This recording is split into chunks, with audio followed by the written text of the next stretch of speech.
오늘은 남명선생의 출처의식이 나타나는 두 번째 시 정별대곡, 대곡과 작별하면서 줌을 살펴보도록 하겠습니다.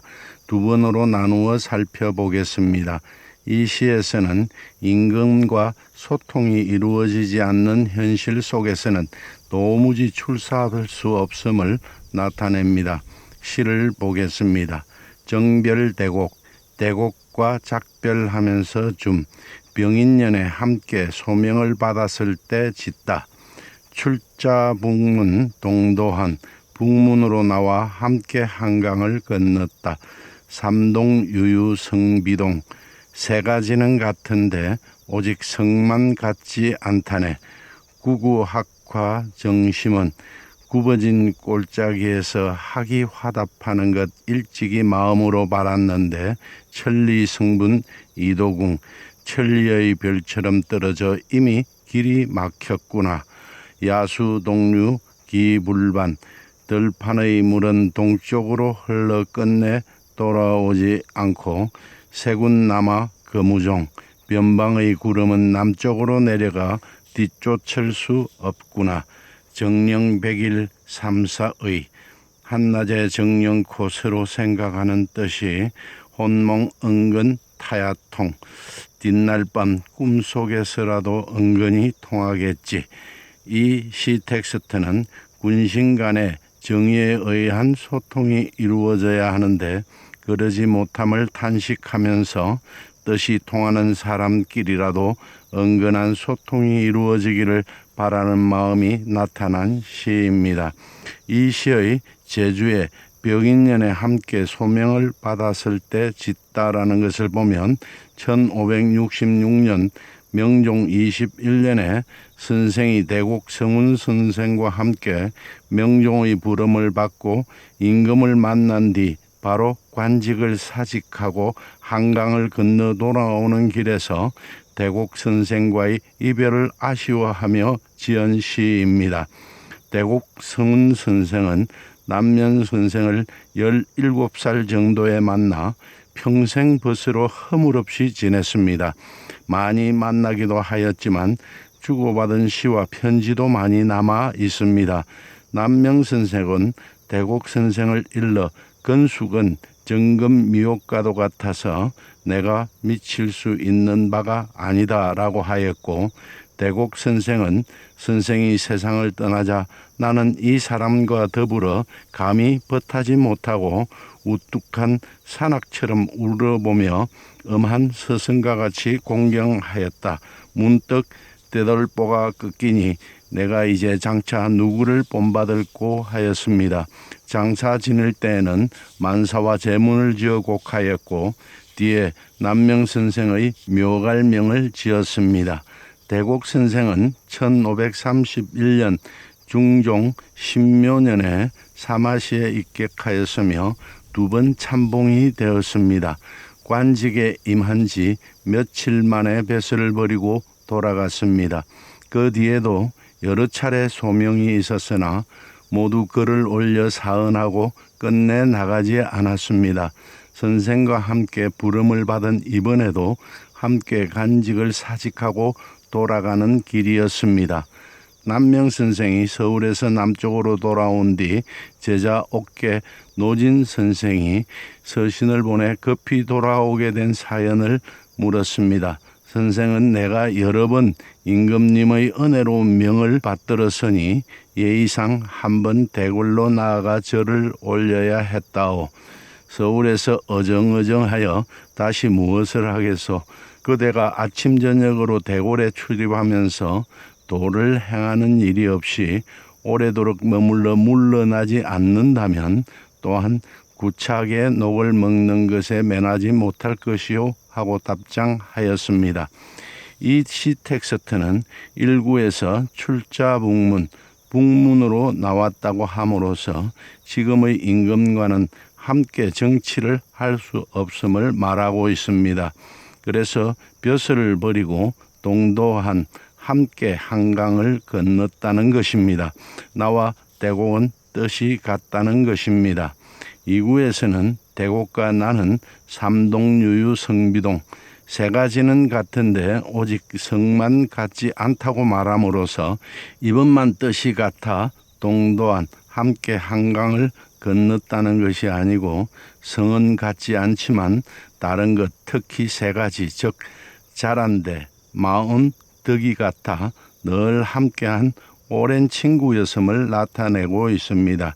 그러면서 3구에서는 임금을 만날 때까지만 해도 구구학화 정심은 굽어진 골짜기에서 하기하답하는 것 일찍 마음으로 바랐는데 만나보니 천리 성분 이도궁 천리의 별처럼 떨어져 이미 길이 막혔구나 하여 군신 간의 소통이 도무지 이루어질 수가 없어 결국 우리는 그날로 출사를 포기하고 대곡은 동으로 나는 남으로 내려간다는 것입니다. 군신 간의 소통이 이루어져야 한다는 사실은 남명 선생이 대곡 선생과 헤어지기 전 명종을 만난 자리에서도 밝히고 있습니다. 조식 선생이 아뢰기를 임금과 신하 사이에는 상하의 정이 틈이 없은 뒤에라야 성의가 서로 믿게 됩니다. 전하께서 마음을 열고 간언을 받아들일 때 마음속에 아집이 없이 중문처럼 활짝 열어놓은 듯이 하시면 신하들도 마음을 극진히 하고 힘을 다하여 신하로서의 도리를 다할 것입니다. 신하들도 전하의 생각이 바라는 것을 알아차리고서 이것은 선한 생각이니 10분 열어 인도에서 학총에 나가야 하고 이것은 불선한 생각이니 막고 끊어서 뻗어나가지 못하게 해야 한다고 생각하게 될 것입니다. 이와 같이 상하가 사리를 강론하고 밝혀서 정과 마음이 서로 통하게 되면 그것이 곧 정치하는 근본인 것입니다. 라고 하였습니다. 그런데도 군신 간의 소통이 도무지 이루어질 수가 없다는 것을 알고 결국 우리는 그날로 출사를 포기하고 대곡은 동으로 나는 남으로 내려간다는 것입니다. 출사를 포기하고 내려가는 것은 우리만 그리한 것이 아니고 야수, 들판의 물, 즉 대곡 선생과 같은 선비들은 동으로 먼저가 돌아오지 아니하고 세군, 변방의 구름, 즉 나와 같은 선비들은 이미 남쪽으로 내려가 뒤쫓을 수가 없다는 것입니다. 그러면서 마지막 7, 8, 9에서는 오늘 한낮에 서로 통했던 우리의 뜻이 비록 헤어져서도 뒷날의 꿈속에서라도 또 만나 서로 통하기를 바라는 친구와의 정을 담고 있습니다. 이 시 텍스트의 일부에서 동도한 함께 한강을 건넜다는 것은 이 시를 받은 대곡도 이미 알고 있는 사실이라 특별한 정보랄 것이 없습니다. 1차 정보성을 가집니다. 1차 정보성은 더러리가 충분히 예측할 수 있는 잘 알려진 정보를 말합니다. 그런데 출자 북문, 북문으로 나왔다는 예측할 수가 없습니다. 두 사람이 다 남쪽으로 내려가기 위해 한강을 건넜다면 남문으로 나왔을 텐데 북문으로 나왔다 하니 새로운 정보성을 갖습니다. 이는 시경, 패풍의 인유로 이 시는 의진 신하가 포악한 임금을 만나 훌륭한 정치를 할 수 없는 고충을 읊은 것으로 이 시의 내용을 알지 못하면 일반적으로는 도무지 예측할 수 없는 3차 정보성을 가집니다. 3차 정보성은 더러리가 도무지 예측하기 어렵거나 전혀 알려지지 않은 정보를 말합니다. 이렇게 1구는 3차 정보성으로 관심과 흥미를 일으킨 뒤 2구에서는 삼동 세 가지는 같다는 것으로 2차 정보성을 제시하며 안정적 테스트성을 유지하고 있습니다. 2구는 어느 정도 예측이 가능한 2차 정보성을 가집니다. 이를 다시 성비동, 성은 같지 않다라고 함으로써 1차 정보성으로 끌어내립니다. 이것을 3, 4구에서는 다시 시경서와 학명에 나오는 식구를 인유하여 정보성을 끌어올려 흥미를 일으킵니다. 이는 3차 정보성입니다. 이를 5, 6, 9에서는 예측 가능한 2차 정보성으로 끌어내리고 7, 8, 9에서는 그대로 2차 정보성을 유지함으로써 텍스트의 안정적 정보성을 제공합니다. 이 시 텍스트에서 1구 출자 북문, 북문으로 나와와 3구의 국어 학화, 굽어진 골짜기에서 학이 하답하는 것은 시경에 쓰인 식구를 인용한 것으로 보입니다. 1구 출자 북문, 북문으로 나와는 시경 패풍, 북문에 북문으로 나오니 근심스러운 마음 견딜 수 없네라는 구절의 인유입니다. 이 시는 앞에서도 말했듯이 의진 신하가 포악한 임금을 만나 훌륭한 정치를 할 수 없는 고충을 읊은 시로 남명선생이 명종을 만나 군신 간의 소통이 이루어져야 함을 말하기는 했으나 명종이 그렇게 할 것이라고 기대하기는 어렵다는 것을 남명선생 자신은 알고 있었습니다. 그래서 대곡과 함께 남쪽으로 가기 위해 남문으로 나와서면서도 출자 북문, 북문으로 나와라고 표현하여 시경 패풍에서 북문을 읊은 신하와 같은 마음임을 표현하고 있는 것입니다.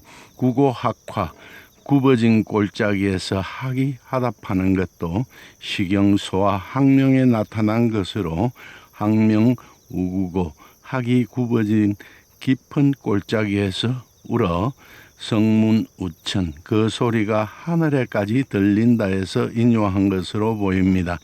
이 시는 언로가 열려 있음을 상징한 것으로 초야에 있는 선비의 말이 임금의 귀에까지 들린다는 뜻입니다. 이러한 사실을 두고 보면 선생은 명종과의 사이에서 언로가 열려 있기를 바랐는데 이것이 천리 성분 이도궁, 천리의 별처럼 떨어져 이미 길이 막혔다는 것입니다. 선생은 이들 인유를 통하여 군신 간의 성의에 의한 소통이 이루어져야 하는데 그러지 못함을 탄식하고 있음을 알 수 있습니다. 오늘은 여기까지 하겠습니다. 다음 시간은 여기에 이어 이 시의 결속 구조에 대해 살펴보겠습니다. 감사합니다.